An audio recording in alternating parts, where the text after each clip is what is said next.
Salut, j'espère que ça va bien. Si tu n'étais pas encore abonné à notre chaîne,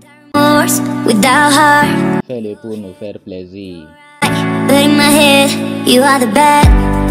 Clique juste sur le bouton s'abonner, ensuite sur la clochette, prends toutes et enfin sur le pouce. Dans cette vidéo, nous allons vous parler d'une mauvaise nouvelle et également une bonne nouvelle. Restez jusqu'à la fin, vous allez découvrir la mauvaise nouvelle et la bonne nouvelle. D'abord, commençons par la mauvaise nouvelle. L'information aujourd'hui, c'est que le Koweït interdit les crypto-monnaies pour lutter contre le blanchissement d'argent. Bon, qu'est-ce que vous pensez de ça? Est-ce que c'est les crypto-monnaies qui favorisent le blanchissement d'argent, ou bien sans crypto-monnaie, il y a déjà le blanchissement d'argent? Est-ce que c'est en interdisant les crypto-monnaies que le blanchissement d'argent va finir au Koweït, ou comment? On se pose cette question. On dit nouvelle actualité au Koweït, une interdiction absolue, vous voyez non, le terme absolu des crypto-monnaies frappe le secteur. Donc les raisons, on dit répondant à la montée en puissance des crypto-monnaies dans le paysage financier mondial, le Koweït a annoncé une interdiction absolue concernant leur utilisation. Celle-ci touchera les paiements, les investissements et les licences d'actifs virtuels. Cette mesure vise à endiguer le blanchissement d'argent et à se conformer aux recommandations internationales en matière de régulation des actifs numériques. Une mesure prise pour respecter les recommandations du GAFI, l'autorité des marchés de capitaux du Koweït, a pris une mesure sans précédent en annonçant l'interdiction de toute forme d'utilisation de crypto-monnaies dans le pays. Vous voyez, non, les paiements crypto-monnaies, les investissements, le mining et même l'octroi de licences d'actifs virtuels. Le mining, le minage, tout, on interdit au Koweït. Je crois que les mineurs de Pi, si vous êtes au Koweït, vous devrez quitter.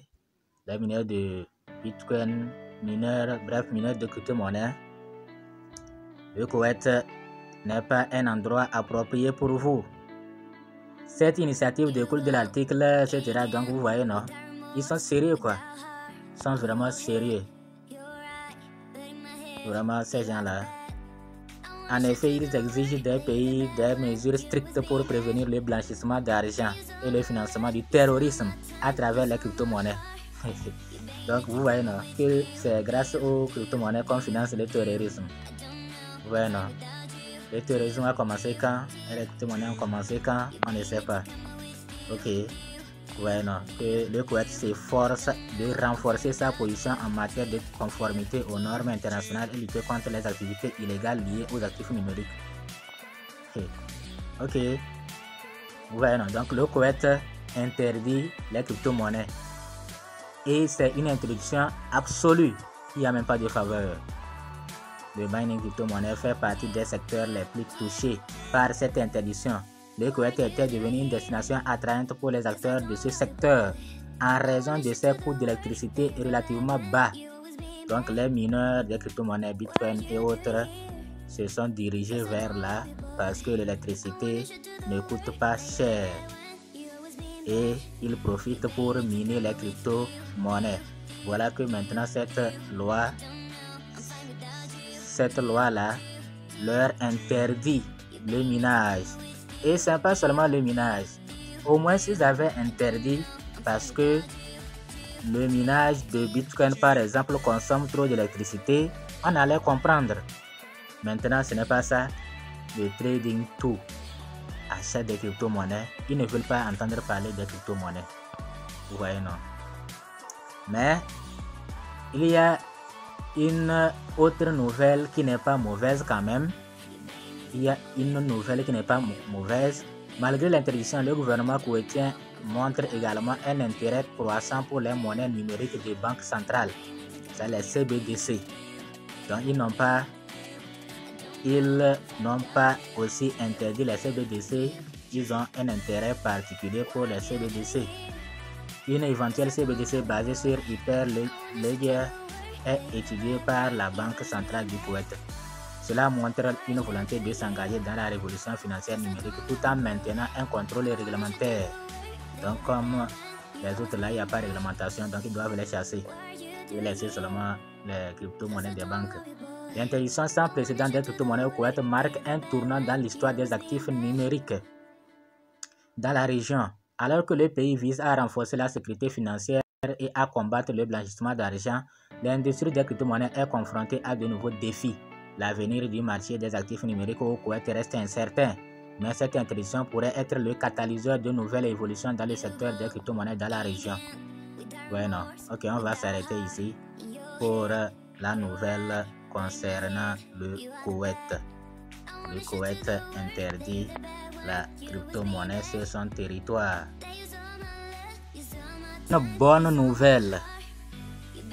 Une nouvelle qui peut également impacter les crypto-monnaies. Une nouvelle qui prouve que les crypto-monnaies ont encore de l'avenir. Ça concerne Vladimir Poutine. Vladimir Poutine commence par s'intéresser aux monnaies numériques. Vous êtes sans savoir que la Russie est actuellement sanctionnée par les Occidentaux et elle est obligée d'adopter d'autres stratégies pour s'en sortir. C'est dans cette perspective qu'elle pense lancer les CBDC. Vous voyez, non? La Russie pense lancer les CBDC. La Russie va de l'avant avec sa monnaie numérique de banque centrale CBDC. Le président Vladimir Poutine ayant signé le projet de loi sur le rouble numérique le 24 juillet selon un document officiel du gouvernement. Avec cette approbation, la loi sur le rouble numérique devrait officiellement entrer en vigueur le 1er août 2023. Vous voyez, non? Le 1er août 2023. Donc c'est bientôt ça. Et on dit l'article numéro 3 qui comprend des amendements à plusieurs lois fédérales russes, y compris celles relatives à la faillite et à l'héritage, devrait prendre effet à partir d'août 2024. La nouvelle législation autorise officiellement la Banque centrale russe à lancer le premier projet de CBDC avec de vrais consommateurs en août. Ouais, non, août prochain là. Août prochain. Et on dit quoi ici? Il y a déjà 13 banques en collaboration, 13 banques locales, 13 banques russes, donc, et dont des poids lourds comme Sberbank. Tous veulent lancer les CBDC. Vous voyez, non, c'est du lourd, c'est du lourd. Donc ceux qui ne se sont pas encore intéressés aux crypto-monnaies, j'espère que vous voyez, les crypto-monnaies sont là, les crypto-monnaies ont encore de l'avenir. Donc voilà, avec cette information, Poutine montre son intérêt aux monnaies numériques. Nous allons nous arrêter là. S'il y a d'autres informations utiles, nous y reviendrons. Merci, à bientôt.